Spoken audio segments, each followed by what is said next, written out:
हम कल 15 अगस्त यौम आज़ादी मनाने जा रहे हैं और आप ये पैगाम दे रहे हैं पूरे देश को और वो नूह के मुसलमानों को जिन्होंने अपना सब कुछ कुर्बान किया देश की आज़ादी के लिए। महात्मा गांधी वहां पर जाकर नूह के मुसलमानों से कहा था कि तुम मत जाओ पाकिस्तान को। आप ये महात्मा गांधी को याद कर रहे हैं, इस तरह से याद कर रहे हैं आप। ठीक है, हिंसा हुई, हम उसका कंडेम करते हैं, मगर आप एक पूरी कम्युनिटी को कलेक्टिव पनिशमेंट दे रहे हैं। कहां गया प्रधानमंत्री का सबका साथ, सबका विकास, सबका विश्वास? और कहां गए वो लोग जो बड़ी बड़ी बातें करते थे कि आरएसएस से बात करना चाहिए? कहां गए वो लोग? किधर, कौन सी बिल में छुप गए वो लोग? कहां गए वो लोग जो बोलते थे कि डायलॉग होना चाहिए? बोलो, डायलॉग करो। अभी जो लोग इस तरह की बातें करते हैं उनको नूह को जाकर बर्बादी देखने की जरूरत है। उनको प्रधानमंत्री को कंडेम करना चाहिए, नूह के डेमोलिशन को। प्रधानमंत्री की सरकार है, नरेंद्र मोदी के नाम पर उनको वोट मिला है। कैसे आप इस देश में कोर्ट नहीं है क्या? कानून नहीं है, ड्यू प्रोसेस फॉलो नहीं करेंगे? और सुप्रीम कोर्ट का ये ऑर्डर का वायलेशन है। ये जहांगीरपुरी में सुप्रीम कोर्ट ने साफ तौर पर कहा था कि due process should be followed, यानी आप प्रोसेस फॉलो करना चाहिए। आप पुरानी तारीख में उनको नोटिस देते और एक ही दिन में हजारों लोगों को आपने बेघर कर दिया। आपने जिक्र किया सर, प्रधानमंत्री को इन सारी चीजों पर बात करनी चाहिए। क्या आप उम्मीद करते हैं प्रधानमंत्री 15 अगस्त पर लाल किले की प्राचीर से इन सारी जो घटना अगर प्रधानमंत्री को भारत के मुसलमानों से थोड़ी सी मोहब्बत होगी तो देश के प्रधानमंत्री से मैं उम्मीद करता हूं कि क्योंकि वो हमारे देश के प्रधानमंत्री है, वो कल लाल किले से ये जो टारगेटेड वायलेंस किया जा रहा है उसको कंडेम करेंगे। प्रधानमंत्री से उम्मीद करेंगे कि प्रधानमंत्री कल खड़े होकर कहेंगे कि जिस तरीके से एक रिलीजन को टारगेट किया जा रहा है उसका मैं कंडेम करता हूं, चाहे वो रेल में वो आतंकवादी का वाकया हो या फिर जो वायलेंस हो रहा है, वायलेंस को कंडेम करिए। प्रधानमंत्री वायलेंस को कंडेम करिए ना,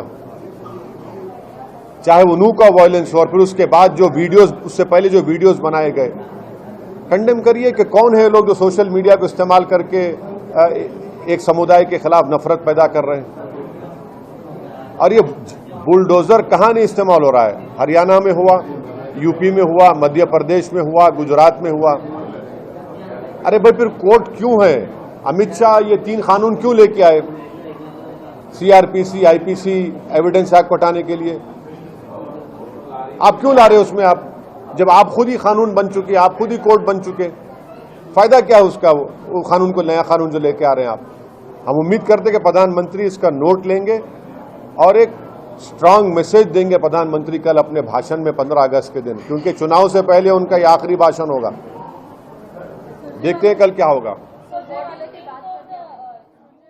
देश को सच्चाई बयान नहीं की जब उन्होंने कहा था कि ना कोई घुसा है ना कोई घुसेगा, इससे उन्होंने गलत झूठ कहा, ये बातचीत से साबित हो रहा है। दूसरी ये बातचीत से ये बात साबित हो रही है कि हमने ज़मीन खो दी है, 2000 स्क्वायर किलोमीटर हमने ज़मीन खो दी है। और खुद जो प्रधानमंत्री ने डीजीपी कॉन्फ्रेंस में लद्दाख के एक आईपीएस ऑफिसर ने कहा था कि 65 में से 26 पेट्रोलिंग पॉइंट पर हम नहीं जा पा रहे। चौथी बातचीत ये है कि ये बातचीत से क्या 2020 में जो भारत की सेना का उस जमीन पर कब्जा था, जो हमारी जमीन है, वो बहाल होगा? वो नहीं मालूम।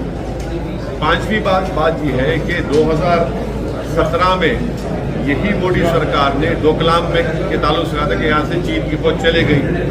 आज भी चीन की फौज वहाँ पर बैठी हुई है।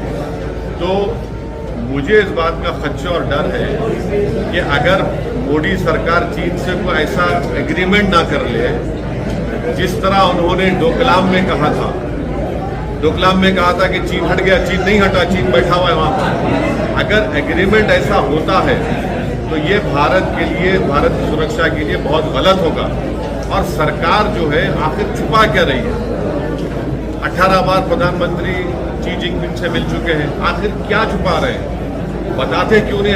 आखिर वहाँ पर पोजीशन क्या है? सैटेलाइट के इमेजेस बता रहे हैं कि हम ज़मीन खो चुके हैं 2000 स्क्वायर किलोमीटर।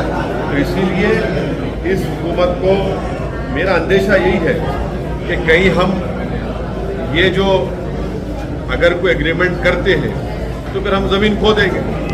और फिर बातचीत किस लिए हो रही है? खुद आपका लद्दाख का IPS ऑफिसर वो कह रहा है कि हम 26 पेट्रोलिंग पॉइंट पर पेट्रोलिंग नहीं कर सकते।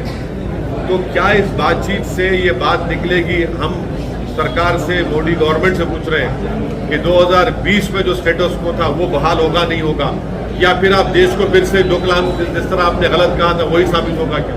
सर NCERT के सिलेबस में जो सर इसी के तब्दीली हो रही है, इसी चाइना के इशू पे ही और एक सवाल है। पिछली बार अप्रैल में 18th राउंड टॉक्स हुए थे, मगर डेमचक जो जिसकी बात आप उठाते हैं, डेमचक डेप्सॉन, और इस मामले में डेमचक में अभी भी चाइना का मतलब चाइना का कैप्चर है। डेमचक में आज भी चीन की फौज बैठी हुई है। कॉन्ग सॉन्ग सू में, हॉट स्प्रिंग में, जो भी आप कहिए वहाँ पर जो इलाके हैं, हम 26 पेट्रोलिंग पॉइंट पर हम पेट्रोलिंग नहीं कर पा रहे हैं 65 में से। तीसरा, इस सरकार ने चीन को बफर जोन बनाने की इजाज़त दे दी हमारे ही जगह पर। यही चीज़ें हैं। और फिर देश के प्रधानमंत्री जब प्रधानमंत्री नहीं थे 2013 में ये कहा था कि समस्या बॉर्डर में नहीं दिल्ली में है। तो अब क्या 7 लोक कल्याण मार्ग में समस्या है? उस वक्त नरेंद्र मोदी ने कहा था कि अगर हम अपनी ज़मीन पर हैं तो डिसएंगेजमेंट किस बात का? तो फिर क्यों डिसएंगेजमेंट कर रहे हैं? क्यों डिसएंगेजमेंट कर रहे हैं? और बताते क्यों नहीं देश को? हम तो पार्लियामेंट में खड़े होकर पूछ रहे हैं कि बताइए, आप बोलना नहीं चाह रहे। क्या शी जिनपिंग की दोस्ती इतनी ज़्यादा है कि कुछ नहीं बोलना चाह रहे प्रधानमंत्री? आप याद रखिए कि अगर इसी तरह सिलसिला चलता रहेगा तो कहीं खुदा ना खास्ता हम सियासत को भी ना खो दें। डिसएंगेजमेंट होगा, डी इंडक्शन कब होगा बताइए? कोई बता ही नहीं रहा है सरकार की तरफ से। चीन पर मुंह नहीं खोला जाता। नो कॉन्फिडेंस मोशन में भी हमने भी उठाया और दीगर सांसदों ने उठाया, सरकार चुप्पी बनी बैठी है, खामोश बैठी हुई है, कुछ बोल नहीं रही है। ये जो बातचीत आप कर रहे हैं, इससे क्या 2020 का मौसम बहाल होगा? मुझे अंदेशा इस बात का है कि सरकार को एग्रीमेंट करके बोल देगी एग्रीमेंट हो गया और हम अपनी जमीन को खो देंगे। इस तरह डोकलाम में कहा था एग्रीमेंट होगा। डोकलाम से चीन बैठा हुआ है आज भी, वहां पर बफर जोन बना हुआ है। डेप्सांग डेमचक में तुम जा ही नहीं पा रहे हैं। तो स्ट्रेटेजिकली हमारे लिए बहुत इंपॉर्टेंट एरिया है हमारे लिए। NCERT के सिलेबस में जो तब्दीली हो रही है, उसमें फेरबदल हो रहा है, उससे आप मुतमईन हैं? कैसे मुतमईन रहेंगे? आप भारत की जो हिस्ट्री है उसको आप निकाल रहे हैं, आप पढ़ाना नहीं चाह रहे। अब कल आप हिस्ट्री में नहीं पढ़ाएंगे कि ताजमहल किसने बनाया, लाल किला किसने बनाया, कुतुब मीनार किसने बनाया, आगरा का किला किसने बनाया, गोलकुंडा किला किसने बनाया, चार मीनार किसने बनाया? क्या सिखाएंगे बच्चों को आप? किसने बनाया? आसमान से रुका के बना के चले गए। आप तो सेलेक्टिवली निकाल रहे हैं। आप तो मौलाना अबुल कलाम आज़ाद को बाद में पढ़ा रहे हैं, महात्मा गांधी को बाद में पढ़ा रहे हैं, पंडित नेहरू को बाद में पढ़ा रहे हैं। आप जिन लोगों ने इस देश की आज़ादी के लिए क्या क्या नहीं किया, उनको जो पहले पढ़ाया था बाद में पढ़ा रहे हैं, उनको क्यों भाई? आखिर क्यों ऐसा किया जा रहा है इन लोगों से? तो हम बिल्कुल मुतमईन नहीं है, फिक्रमंद है। आपके घर पे दिल्ली वाले रेजिडेंस पे फिर पत्थरबाजी हुई है।